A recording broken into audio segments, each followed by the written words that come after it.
Tumpa kalumpak, karababoom pukacha, open the gate, takarapum Friday, papum papum, 9 o'clock, papum, surprise tonight. I know, it's been million years you've been waiting this moment, and finally, he arrived in Paris. He's here for me, but also for you. My dear, amazing guest, my baby boo-boo, Ryan Heffington. Thank you, Ryan, for being here tonight. Thank you for having me. Thank you for flying me in. Oh, it's the less I can do. It's all you deserve. Free trips all around the world. Such a star, such a big name. Yes, yes, yes, we love him. We want him. He's here. Ryan, I have millions of questions for you. But I'll try to select just 5 or 6 Perfect. for tonight, okay? So just to make it short, because I'm sure a lot of people know you, even if they are French. Yes, we follow American people. You're based in LA. I am. It's not, haven't been the case all your life. I guess you're born somewhere else. You'll tell us all about it. And now you are a famous TV star, super dancer, choreographer, project, crazy ideas, amazing connection, blah, blah, blah, blah, blah. How can you really define yourself today? I define myself as an artist whose medium is dance. Can you tell us a bit about your formation and where you are from, basically, before that you all started your beautiful story in LA? Yeah, I grew up in a small town in Northern California. It's like a small farm town, Central Valley, close to San Francisco. 1 high school, farms, and I started dancing at 6. I was always dancing since I was born, and then my parents thought, maybe we'll try dance class.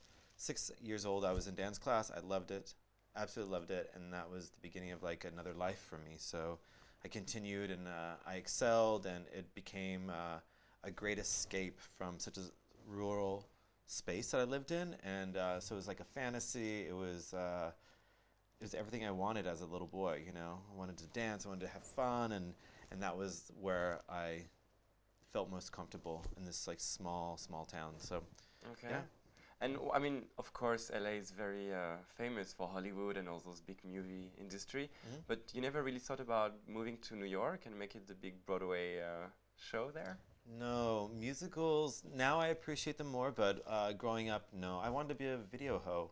You know, I wanted to be in videos, and Janet Jackson I grew up with, and TV, and this is what I loved. I loved that situation, and so I went to Los Angeles to try it, and I succeeded, and I was in videos and movies, and then I wanted to do something else, so it became, started to develop my own style and became more of an artist than like just a dancer on screen, and I just wanted to fulfill something else. No, it's great. Man, Mia, I've been discovering you because you've been working with Moonspoon Saloon. It's a fashion label that I love a lot. I hope you will be coming one day here as a guest. Sarah invited you to choreograph her shows and performance in Los Angeles when she's there, and also in Denmark, in Copenhagen, and also we've seen you in Venice for the Biennale. Do you get often this kind of collaboration, and in many other ways, I guess, also? I would say, as far as like internationally, I think Moonspoon has been my one connection. We've had the opportunity to work all over the world, and it's been really incredible. Yeah, but as far as collaboration, a lot of it is commercial work, but you know, I get to go to Chile. You know, I've been to London and Paris. But even the commercial work, it's very sparkling. I mean, I've seen you working with RuPaul for the Drag Race, where we see you during the show. You teach the girls how to move and dance and walk. I mean, it's pretty like amazing. Also, you've been working with the dancers of Madonna like a few months ago. I mean, you have like, you call it commercial, but for me, working with cigarettes, it's not commercial at all, because they're so edgy and so, I mean, not everyone knows those kind of people. It's very orientated, no? I agree. I think it's commercial in the sense that it's the medium is TV, television, and film, I guess, and that's reaches the world. You know, so I see that as commercial more than like fine art, per se. Even though like especially now, I think there's more of a blurred line between art and commercial work, and I think that I'm fortunate enough to be a part of both of those worlds. I do a lot of underground work. I get to develop my own sense of style, and I get to communicate my artistic vision and get paid in that commercial realm as well. So for what I do now, like TV and videos, they want this. They want something a little bit more authentic and creative. So it's really, right now it's a great opportunity and a great time to kind of cross between, you know, the fine art and the commercial and brands and it's good. Money and Cool. It's awesome. Well, that sounds very exciting and interesting. I'm sure. I mean, for me, LA is a bit of a starting point. I mean, it started in LA, it goes to New York, and it goes in the world. I'm crazy about Los Angeles. I think it's a very interesting city. You've got this fakeness, Hollywood, bourgeoisie things, nouveau-riche, and after you have like the businessmen behind, like are very heavy since years and generation. After you have all the like young artists trying to make it happen. You've got the gangster, the street art, the very high VIP superstar artist. It's very complete and all under the sun. And there is you, a bit playing with everyone, everywhere. And now you're working with your new project called Kitchen. I hadn't the chance to see, but I saw the work in progress. I saw this huge painting, maybe like 15 meters high on 30 meters long, and this you've been working with an artist. What was his name? His name is Nolan Henriksen. Nolan Henriksen. I pretty much had the vision. I directed the project. I used Nolan Henriksen as a source of inspiration in his artwork and his paintings. And if I had any questions of what I was doing, I would always call him because it's his world aesthetically. And I came up with a little bit of a story. It's kind of semi-autobiographical. So it's my life with his aesthetic. And yeah, I just got dancers together, you know, scenographers and costume designers, set designers, and we created this painting that came to life in 3D and music and dance and theatrics, and it was kind of a spectacle. I was very inspired by the American musical, so it was very huge, it's very over the top, and then in the next moment it get very intimate and very heartfelt and very serious and dramatic, and so it was kind of this extreme.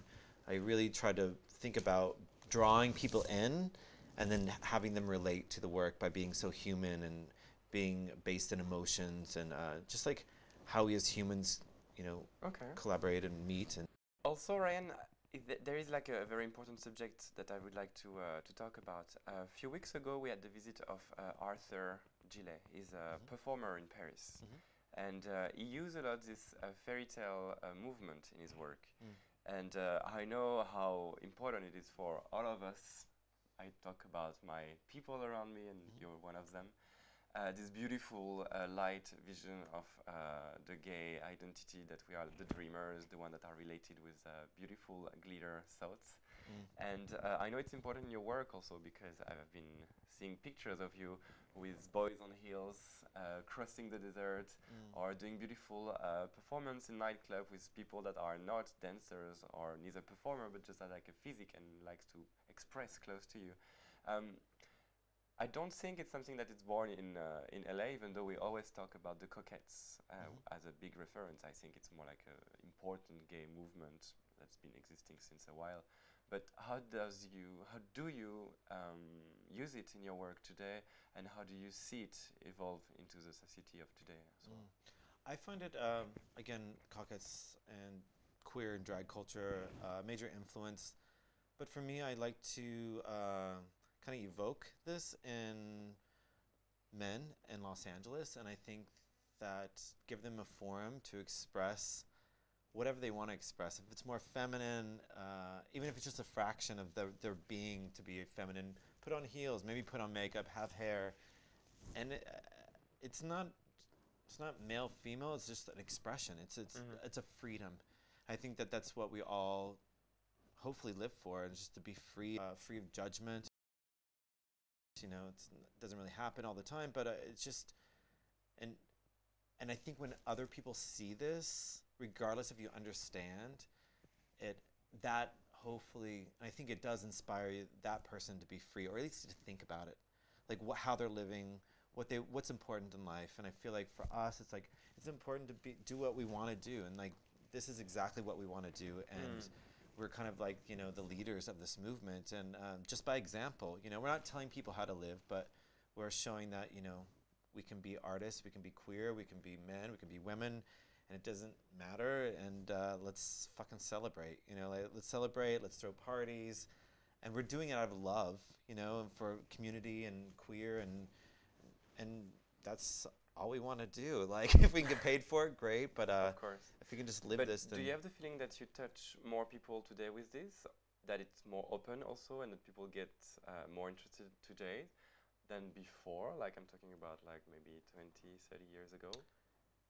I don't know. I mean, because in the 70s, you know, you had like this, you know, sexual revolution, and so the queer, straight, I mean, Cockettes, look at Cockettes, you know, in San Francisco, and it was happening. But yeah, I mean, now, because of media, we can put it all over the world. Mm-hmm. The kids in Russia, that boy troupe, I don't know the name, sorry, in Russia, and they're all in heels, and they, you know, it's universal.